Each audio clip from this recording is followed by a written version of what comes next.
this is in inverted commas, I want to say something first for a moment about my concerns that the current opportunity for political reform will be wasted.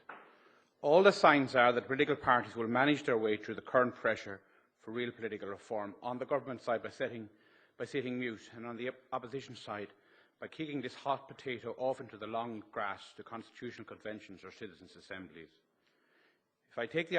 They have all been prominent, all the parties, in talking the talk and speaking much about the need for wholesale constitutional reform, and sounding radical by talking of citizens' assemblies or constitutional conventions. Apart from superficial proposals on relatively minor aspects of our political system, the length of the presidency, the titles of all committees, the parties have avoided addressing the detail of political reform. Suggesting that some constitutional review group or all-party committee should examine the matter has been the device repeatedly deployed by political parties of all descriptions to park or long-finger political reform. Instead of making big decisions, the politicians want to set up a big committee. The best way to avoid to sound radical but avoid doing anything to talk about root and branch reconfiguration of our whole constitutional system.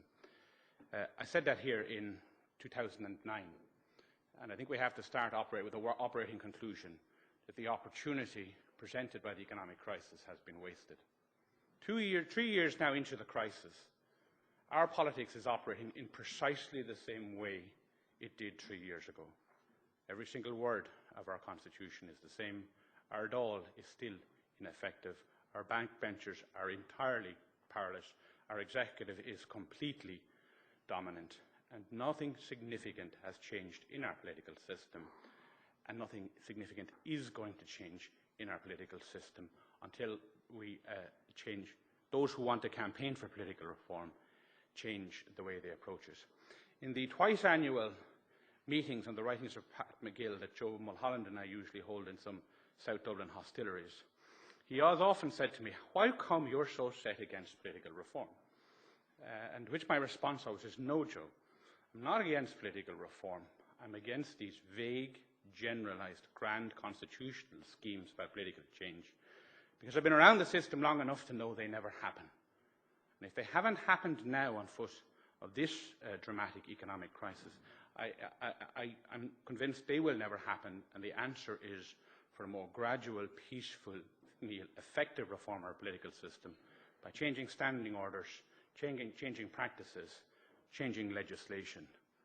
In political reform, as much as anything else, we've suffered here at McGill and elsewhere from what Eddie Malloy in other contexts is called an implementation deficit. The people who have to implement it are the incumbents. They want to get elected, so of course they'll talk in grand terms about political and constitutional reform. The grander they can talk about it, the less specific they have to be. But when they get into power, all politicians follow a well-worn path. It's always the same. All of the parties sign up for political constitutional change before the election. They say, we'll do it within months. Get in, it immediately slows down. It takes a year, 18 months, even to set up the bodies to explore the constitutional political change. They're given a year to explore the task, which inevitably becomes another 18 months. And then, lo and behold, we think, we can't do that now, there's an election coming. And literally, that's the context we're at. I'm sorry if that's a depressing basis on which to start your deliberations at this part of your week. As it happens, I'm stuck elsewhere tomorrow, so I've gone out of town, but I wanted, in a sense, to leave that point behind you. It's time to stop talking about the great, vague, big constitutional transformation schemes and focus on those things which will change, which could change, some of which I flagged here before and will flag again in a moment. I want to thank Joe Mulholland for the invitation to speak again this year. I want to thank him for putting together an impressive programme of speakers, which I hope will delay at least for a week the onset of the annual silly season, because by offering substantial and significant topics and a serious range of speakers, he has always managed, in a sense, to be that buffer after the parliamentary term ends. If anything, of course, he's overloaded the week again. Mark Hennessy, when he used to cover the McGill Summer School, once described it as a holiday for the mind, which I see McGill has picked up in its advertising slogan. I last year described it as a boot camp for the mind, and every year Joe is trying to exhaust us more. I want to thank the weather, because it means it's so wet outside. You have to come in and sit here and listen to the likes of myself and Frank. And having made that general point about political reform, which I turn to in a moment, I want to look at some of the specifics briefly that flow from the particular theme Joe has asked us to discuss, and that is the implications which the recent spate of corruption revelations, tribunal reports, will have for our political system. And you see, I tend to come to Miguel and give a view, not what I think should happen. I probably feel Fianna Fáil should survive last year. I said it won't. I probably feel the revelations about corruption should have an impact on our political system. I'm fairly convinced it won't. I'm fairly convinced it won't. This is where I distinguish between the vague theory and the should and down to the practicality. It's worth remembering. It's worth remembering what has brought about the collapse of Fianna Fáil and the volatility and transformation in our electoral system reflected in the result of the February 2011 election was the economic crisis, not corruption revelations. There have been a series of tribunal reports. People used to think when Vincent Browne first started as a late-night radio presenter, where he could do less harm, and he reconstructed the various tribunal proceedings at the first phase of what was then the flood tribunal. Everybody said, this is just going to blow the election wide open. No, it didn't. No, it didn't. When Geraldine Kennedy and Colin McKenna first published the David McKenna letter, that was the first revelation around Bertie Ahern's financials, followed up with stories and revelations from Frank Connolly and others, some of them from within the private deliberations of the tribunal. Coming in to the following elections, everybody says, this has to be the undoing of Bertie Ahern. No, it wasn't. No, it wasn't. It ultimately did, as the tribunal tried to walk through his finances, and effectively ultimately checkmated him because his explanations got so preposterous that he had to resign before he could go in the witness box and say he had won the last tranche of it on a horse. So it had that impact, but it didn't change any electoral outcomes. It didn't change any electoral outcomes. It is the economy, stupid. Bad economic management will do for politicians. Revelations, concerns or suspicions about the nature of their personal financial dealings and or corruption will not. That has been the lesson of Irish politics in Tipperary North. I suspect, if need be, in Wexford. That has been the tradition in national and local elections. And that, to hold that mirror that Justin talked about this morning, is something we have to look back and say, what is it about the Irish people that when given the choice between 2 or 3 different candidates interviewing for the job, they go for the ones who they think will be more able rather than necessarily the ones they think will be more proper. And that's why I'm not convinced that the corruption revelations will have much impact on our political system, on the way our politics operates. It should, and I know many will set out the reasons of all this week in more detail and better than I can as to why it should. My only concern in trying to analyse things going forward is whether it will. After that, then apart from that, I want briefly just to do a couple of other things, and in some ways not as a political analyst but as a lawyer. And I think when one looks at the corruption, in particular the crime of corruption, it's important to understand a number of things. I appreciate and understand the genuine and justified public anger at the slow pace of investigations into corporate crime generally, corruption-type crimes in this country. As I said, the frustration is understandable. I'm conscious that I'm speaking in the afternoon where there have been significant arrests around one of those investigations, in case you missed it at lunchtime, so I don't want to delve too much into some of that area. But I think there needs to be a realization that criminal investigations don't happen at the pace that Morse or Law and Order depict them on television. The detail of criminal investigations of this type and the volume of hours and technology assessment and document review required is quite extraordinary. And while it's simplistic and populist to say more should be done and done quicker, it's important to realize that this stuff needs to be done within the established legal principles we have. Fair procedure, beyond reasonable doubt, burden of proof being on the prosecution, and ultimate conviction by a jury of peers. It's important to understand that, because if not, these prosecutions will be done and will be done wrong. It will be Mauritius-like. Nobody wants to see that type of pattern in our prosecution for corporate, regulatory, criminal or corruption-type offences. And I'd say another thing as a prosecutor, just in terms of the timescale, there are many days I stood on my feet prosecuting cases.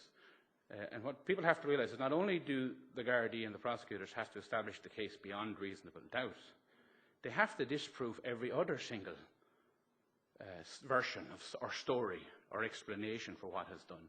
They have to disprove that beyond reasonable doubt as well. And there are many days I'm saying, God, I wish we had more evidence, or we'd explore that line further so we could make what he's now saying is or she is now saying is the explanation look even more ridiculous. You'd only get one bite of the cherry. And therefore, it's important that the painstaking gradual work of getting all of this ready is done and done right. The other thing, and this is here I focus on corruption in particular, and I should say I know nothing or no involvement in any of the case of prosecutions touching on Anglo or any of those wide banking or other controversies. I did, as it happens, because I prosecute in Waterford, I was one of the team involved in the Forgery case, about which I'm not going to say anything either, save and perhaps ask people to say an awful lot less about it and be careful what they say about it, because it's another matter that's not resolved in the courts. But on the general point around the crime of corruption, I always say to people, 80–85% of crimes that appear in the list in a place like Waterford plead. And they plead now primarily they plead for a number of reasons. They happen in a public place usually, assaults, batteries, rows on the street. They're witnessed by other persons apart from the victims. And nowadays, they're increasingly witnessed live on CCTV footage. There's CCTV footage zoomed in on 26 of the main streets in Waterford. I always joke with people, if you don't make sure not to get up to anything with anybody but your wife or husband, or you'll be in trouble in Waterford. But that power of that CCTV footage, which is replicated, say, in private CCTV all over our cities, has had a dramatic impact on the rates of pleas, and it's either because jury can see that and make their own judgment, or more likely the Gardaí put this to the person interviewing the person admits to the offence. In crimes, say, like burglary, then something like DNA or forensics will place the burglar in question at or near the scene at the time. And that, again, explains why the plea rate, conviction rate in those types of cases is very high. The very difficult offences to prosecute were firstly rape, but what is colloquially and perhaps wrongly called stranger rape, again something like DNA, which again has transformed criminal investigation, can have an impact. But the hardest ones are the sexual assault or rape cases where the act is admitted, but the consent is at issue. And there is no forensic way to disprove that. There's no CCTV that can prove that. Here you have an encounter which one person says was consensual and the other says was not. And it literally goes in front of the jury as one person's word against the other. It happens usually in very private circumstances. You see the difficulties with that. Well, then take corruption. Corruption, both sides of the encounter deny that it was done or that it was a criminal act. And they literally both say it didn't happen. And that of itself creates further difficulties. That's not saying it's not impossible to prosecute something like corruption cases, ladies and gentlemen, but it's important to realize that unless you completely set aside the concepts of the presumption of innocence beyond reasonable doubt, the burden of proof being on the prosecution, then it's extremely difficult to prosecute at these offences, and therefore all the more important that the painstaking investigation work around the circumstances. Again, television often depicts scenarios where a smoking gun is found in one email or one exchange of letters. The real work is involved in looking at hundreds of thousands of emails to find a pattern of behaviour or suggestion around these. Even the whistleblowers and whistleblower protection legislation is all well and good, but there are very few criminal prosecutions can be brought home on the word of whistleblowers, because more often than not, they have another vested interest involved. They have personal reasons why they are confronting. And then people say to me, well, hold on, Noel, the Americans managed to do it. What the Americans do, what the FBI does in gang cases or corruption cases, stuff like that, is it goes in and busts the second in command. They literally go in and they find who's the second or third most important person in this operation. They put him, it's usually him, up against the wall literally and say, right, you squeal, and we'll give you immunity or large or reduced sentence. And then you spill the beans. Whistleblowers are well and good, but it's supergrassers or turned crooks who are the best way to put people away. And I don't think the Irish electorate would necessarily stand, for example, if we were to go into some of the places that have been concerned around the recent controversy and offer the second or third person in charge immunity in return for their version of events, even if you could assume their version of events were reliable in circumstances where they're saving their own skin rather than that of somebody else. Those are just a couple of passing points. I want to leave with one last passing point, and it's this. There is, I think, and I'm very conscious as I say this, that my own initial political background and very general antipathy to Sinn Féin will enable some people to dismiss this, but there is a corruption at the heart of our political system, and there's a moral doublethink at the heart of our political system. The gunmen have been forgiven, and they're now getting the opportunity to benefit from this dark and dangerous economic crisis. That's a significant corruption of the context of our political system, which I think requires more reflection here and elsewhere.